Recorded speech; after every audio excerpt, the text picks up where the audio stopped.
That kind of experience of bringing all those things into play, the imagination, the wonder, the heart, and the laughter, that was something that I wanted to bring to this film.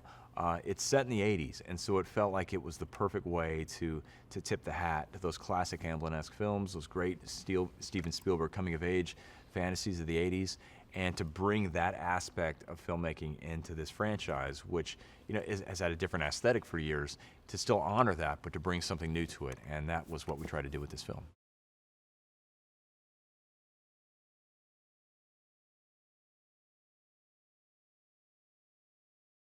Well, I think the thing that's always been interesting about Bumblebee as a character in the films is that he's clearly the Autobot. He's clearly the Transformer that has the most affinity for humanity. He's the one who has the deepest connection with humans. And I think that's fascinating. Why is that? What is it about us that he finds interesting? What is it about him that forges such a deep connection with us?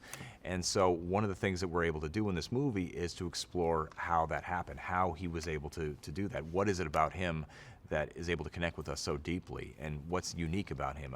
Being able to take the time in a film where it's not filled with dozens and dozens of awesome robots, but it's just this one character that we're able to focus in on and figure out, what does he think? How does he feel? What makes him tick? I love exploring characters, and that's what we do in this film. We really get to understand who Bumblebee is, and why people should and do love him.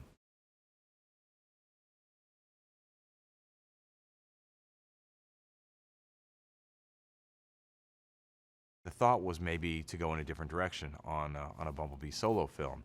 And as I was discussing it with Lorenzo de Bonaventura, the producer, he had mentioned Amblin as something of a touchstone. And for me, that was ringing all the right bells. I was a child of the 80s. I grew up loving those classic Spielbergian coming-of-age tales.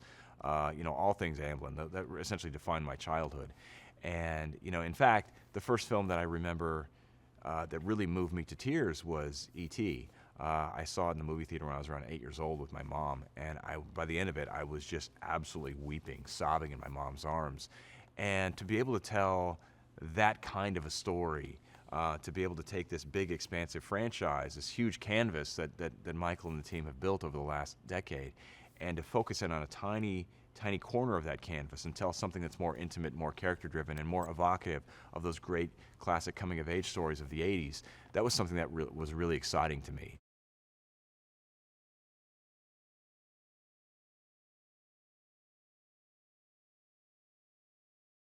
When we find Bumblebee at the beginning of the film, he's a savage, brutal warrior who's been essentially hollowed out by a life of violence, and to a degree, he's lost his empathy, which is not the Bumblebee that most people know from the franchise. Bumblebee is the one Autobot, the one Transformer, who has the most affinity for humanity. He's the one who has the deepest and truest connection with humans. And so I started asking myself, well, how did he get that way? Was he always that way, or was he different? And what led to him having this kind of affinity for humanity? And that's one of the core stories that we explore in this film, is that who he was before we got to know him, and how did he become the Bumblebee that we know and love? And that's one of the things that this film explores.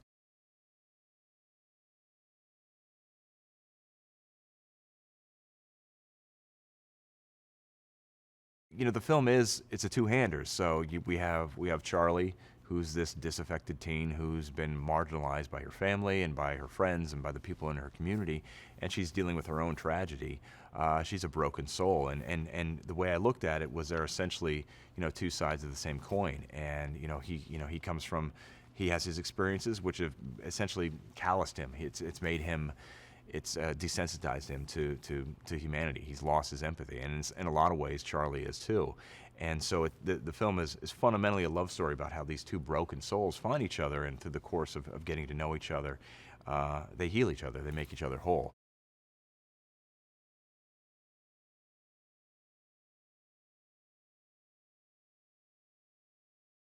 It's a primal story in effect. It really is a love story, and it delves into this idea that, yeah, love hurts. We all know that. It's painful. It's hard to open yourself up and be vulnerable to love someone, but it also is the thing that heals us and gives our lives meaning. And that's the core theme at the center of the film.